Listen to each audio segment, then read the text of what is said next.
की जय भवानी, जय भवानी। आरक्षण आमचा हक्क,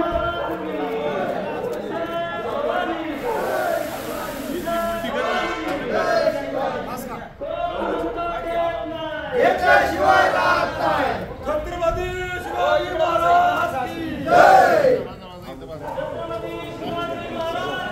जय। खाली डोकं वर पाय, आरक्षणाला विरोध करणाऱ्याचं करायचं काय? खाली डोकं वर पाय, एक मराठा, एक मराठा। तुमचं आमचं नातं काय? जय जिजाऊ जय शिवराय, छत्रपती शिवाजी महाराज की जय। मनोज दादा जरांगे पाटील तुम आगे बढ़ो, हम तुम्हारे साथ हैं, मनोज दादा जरांगे पाटील तुम आगे बढ़ो। हम तुम्हारे साथ हैं। खाली डोकं वर पाय, आरक्षणाला विरोध करणाऱ्याचं करायचं काय? खाली डोकं वर पाय, एक मराठा, छत्रपती शिवाजी महाराज की जय। एक मराठा, एक मराठा, कोण म्हणता देणार नाही, कोण म्हणता देणार नाही। आरक्षण आमच्या हक्काचं, नाही कुणाच्या बापाचं। छत्रपती शिवाजी महाराज की जय। आणि आज आपण या ठिकाणी आपल्या तालुक्याचे आमदार माननीय दिलीपरावजी वळसे पाटील यांच्या घरावर ठिय्या आंदोलन करीत आहोत।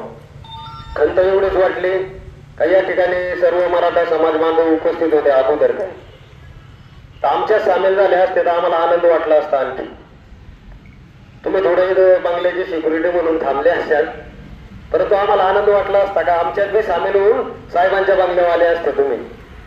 दुसरी गोष्ट अशी का साहेब या ठिकाणी नाहीये, गेले मनोजदादा जरांगे गेली वर्षभर या ठिकाणी जे आंदोलन करतात मराठा समाजाबद्दल, साहेब एका मराठा समाजा कुटुंबातले आहे आणि स्वर्गीय दत्तात्रय वळसे पाटील यांनी सुद्धा या तालुक्याचा चांगल्या प्रकारे विकास केला आणि त्यांच्या पाठीमागे दिलीपरावजी वळसे पाटील यांनी विकास केला। परंतु ज्यावेळेस मराठा समाजावर वेळ आली, दिलीपरावजी एकही शब्द या मराठा समाजाच्या समर्थनात बोलले नाही।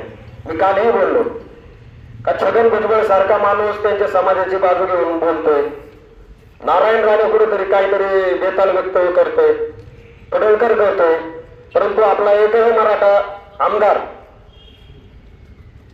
मराठा समाजाच्या बाजूने बोलत नाही। वास्तविक पाहता या ठिकाणी साहेबांनी आज निवेदन घ्यायला थांबायला लागत होतं। आम्ही या ठिकाणी शांततेच्या मार्गाने आलो होतो, आम्हाला कोणताही गडबड गोंधळ काही करायचा नव्हता। त्याप्रमाणे आम्ही काल कार्यकर्त्यांशी बोललो होतो, परंतु खंत वाटली काही इतर कार्यक्रम करायला साहेबांना वेळ भेटतो, परंतु हे मराठा समाजाचं या ठिकाणी जे काही उपस्थिती, मी काही राजकारण म्हणून बोलत नाही, कारण गेले 1.5-2 वर्ष आमच्या सारख्या युवकांनी, असंख्य युवकांनी तालुक्यातल्या राजकारणाला पूर्ण विराम दिलेला आहे आणि जोपर्यंत आम्हाला आरक्षण भेटत नाही तोपर्यंत आमचा कोणता पक्ष नाही, मग कोणी असू द्या। आणि ही तालुक्याची खंत आहे का या ठिकाणी पक्षाची पांघरलेले बरेच जण आहे, परंतु आज मराठा समाजाच्या आरक्षणाबद्दल कोणी बोलायला मागत नाही। ठीक आहे, शेवटी ते त्यांना काय बुद्धी देत असतात त्यांचं त्यांना, परंतु 20 तारखेला जे अधिवेशन आहे आमची कार्यकर्त्यांना मागणी या ठिकाणी विष्णू काका आहे, सुहास भाऊ आहे, राजा भाऊ आहे आणि आमचे थोरात आहे भक्त थोरात, तर कमीत कमी साहेबांपर्यंत आमचा निरोप पोहोचवा का 20 तारखेच्या अधिवेशनात एक मराठा समाजाची बाजू खंबीरपणे मांडून या ठिकाणी आम्हाला न्याय मिळवून देण्याचा प्रयत्न करावे। कारण मराठा समाज हा पूर्वीपासून हा अत्यंत मागासलेला आहे। एक 5-10% कुटुंब सोडली तर ती प्रगत आहे।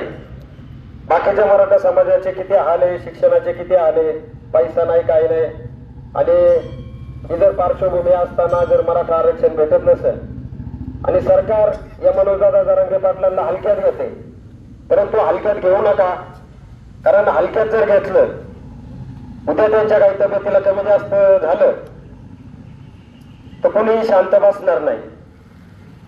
आणि विशेष करून मराठा आमदारांनी खबरदारी घ्यायची इथून पुढं का आपल्याला एकही मराठा समाजाचं मतदान होणार नाही। आपण ब्राह्मणात असू का आपण एवढा विकास केलाय तेवढा विकास केलाय, आम्हाला विकासाची गरज नाही, आम्हाला आमच्या हक्काचं आरक्षण पाहिजे आणि आरक्षणातून आमच्या कुटुंबाची प्रगती पाहिजे। आणि मी पुन्हा एकदा, मी आता काही जास्त बोलत नाही, परंतु मी पुन्हा दिलीपराव वळसे पाटील यांना आवाहन करतो का तुमच्या इतपत आम्ही मोठे नाही. तुम्ही खूप मोठे आहे, राज्याच्या राजकारणात देशाच्या राजकारणात खूप मोठे आहे, परंतु आमच्या मराठा समाजाचे प्रश्न मार्गी जर नसेल लावत तर आम्ही तालुक्यातले युवक म्हणून सांगतो का पुढच्या इलेक्शनला आम्ही नक्कीच तुम्हाला धडा शिकू. कारण आजपर्यंत आम्ही तुम्हालाच मतदान केले आणि आज तुम्ही हक्काने आम्ही तुमच्या घरी आलोय. या ठिकाणी आम्हाला वाटलेलं का बा साहेब असतील किंवा साहेबांचे पुतणे असतील किंवा साहेबांची मुलगी असेल, परंतु इथं कोणच नाही निवेदन घ्यायला. आज हे कार्यकर्ते एक मराठा म्हणून आपल्यात सामील झाले. विष्णू काका थोरात, त्यामुळे आपले लक्ष्मण भाऊ, सुहास भाऊ, तुम्ही मराठा म्हणून आमच्यात सामील झाला. परंतु आमदाराचा प्रतिनिधी इथे कोण आहे? आमदाराचा प्रतिनिधी कोणतरी असायला लागत होतं किंवा आमदारांनी थांबायला लागत होते. आमची अशी इच्छा आहे. आता रात्री त्या ठिकाणी भीमाशंकर करंडक झाला, तिथं साहेब उपस्थित राहिले, आज उपस्थित राहिले नाही. आज मराठा समाजाचा काय प्रश्न चाललाय, मनोजदादा जरांगे पाटील गेले 8 दिवस काय करताय, त्यासाठी सर्वांना हात जोडून विनंती का साहेबांपर्यंत आमचा मेसेज पोहोचवा. आणि 20 तारखेला आम्ही काल रोहित दादांना सांगितले, 20 तारखेला आम्ही साहेबांच्या विधिमंडळातल्या भाषणाची वाट बघू आणि जर भाषण साहेबांनी विधिमंडळात मराठ्यांच्या बाजूने केलं तर आम्ही फटाके लावून या ठिकाणी तालुक्यात साहेबांचं अभिनंदन करू. परंतु साहेब जर काहीच बोलले नाही तर आम्ही समजू आमचा मराठा समाजाचा आमदार आमच्या तालुक्यातली मराठा समाजाची बाजू घेत नाही, हे स्पष्ट होणार आहे.